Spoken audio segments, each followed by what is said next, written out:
Dun dun dun dun dun dun dun dun dun.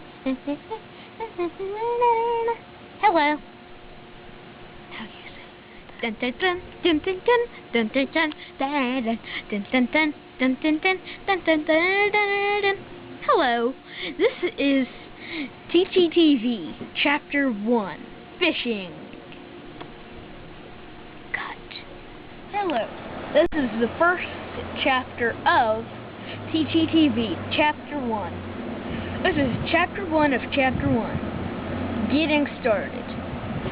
Now today, I am using a regular top half of a cane pole to go fishing.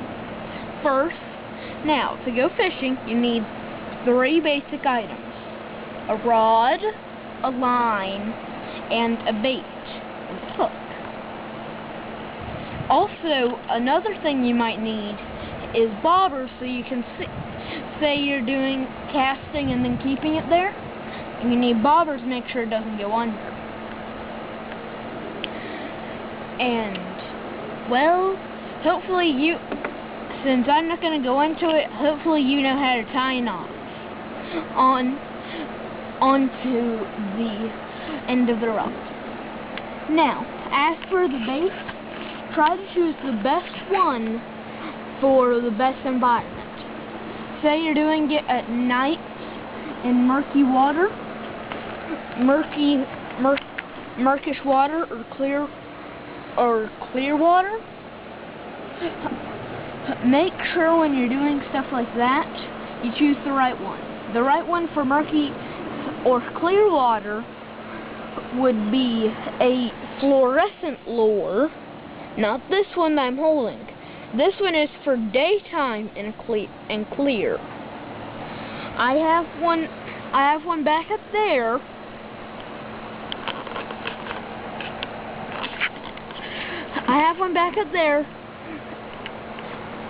That is glow in the dark. That one you would use in murkish to clear water. This one you use in clear water in the daytime, or use an artificial light and shine it on. Now, as for the bobbers, you would usually want a bobber that is brightly colored, like these two. The one on top, orange and yellow, and the one on the bottom, white and red. Now, as for the hook, it still depends, but the hook is your decision. Just don't make it too big or too small. Things too small of hooks can hardly catch, very small hooks can catch minnows, but it cannot catch pretty much anything bigger than that. A medium-sized hook, as seen here, can catch a variety of things, such as bluegill, and every once in a while the occasional turtle, and stop it for a second. Thank you, we just had a short technical difficulty, or whatever, break.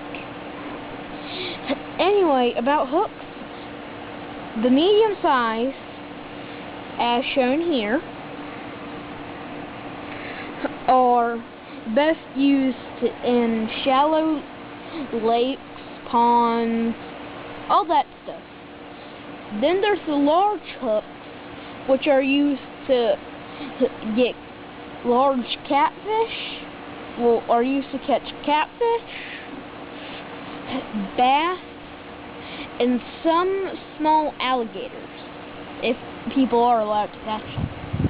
And then there's extra large hooks, which they use to catch sharks, adult alligators, and the occasional gigantic turtle or gigantic catfish.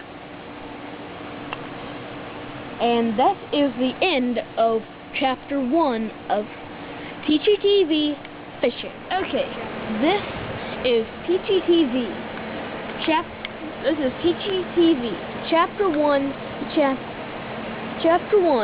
Fishing Chapter 2. I think you know what I mean. viewers.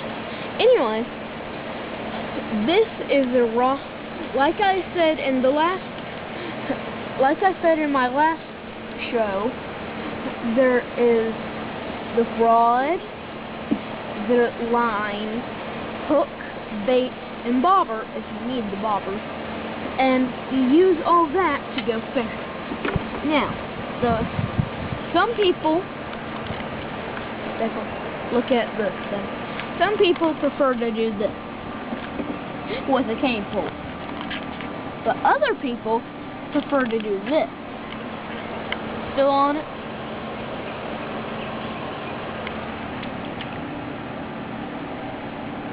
Some people prefer to do that instead. But then there's something called lures I didn't mention before. That's stuff that you move constantly. Move it constantly, make it look like a real fish. And hopefully you'll get a bite. Cut. Wait, don't cut yet. And now a song for our viewers. And action. Now we come back to thank you for waiting for TGTV. TGTV Chapter 1, Chapter 2, Chapter 1, Chapter 3 on fishing. The third and last thing is how to take in a fish. Well, there's a fourth one, but that's gonna be next show. Anyway, here's how you get a fish. Say there's a fish on here. Say that my bait was a bit more down. You would pull, and then you 1, pull it, 2, pull easily, then 3, you pull it up and hopefully it'll go over your head and make it have a concussion on whatever's behind you. Then it'll be knocked out so it won't attack you in the face, like slapping you with its tail. Anyway, after you've caught the fish, the first thing you need to do is, once you have a fish on land, the first thing you need to do is get the hook out of its mouth. You either use a pair of pliers and bend it until it will come out, or if it's small or rust easily, you cut off the string, but just leave it in the fish's mouth. Okay, now we will be taking a mobile tour, real quick. Come on, Dapple.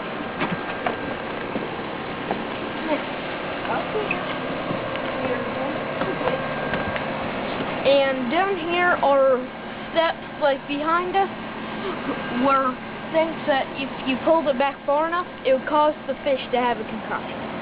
Now, up here.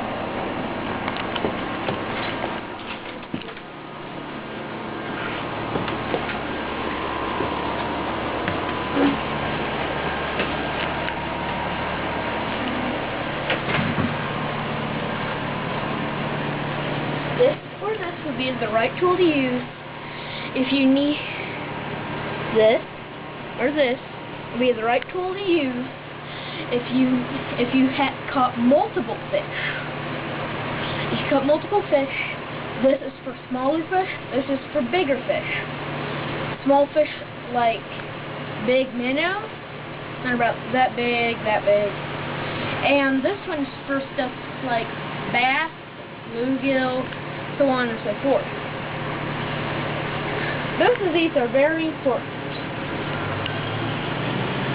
And also, I have a good tackle box that everyone needs a tackle box to stay in work, or else they'll almost look like me. Oh.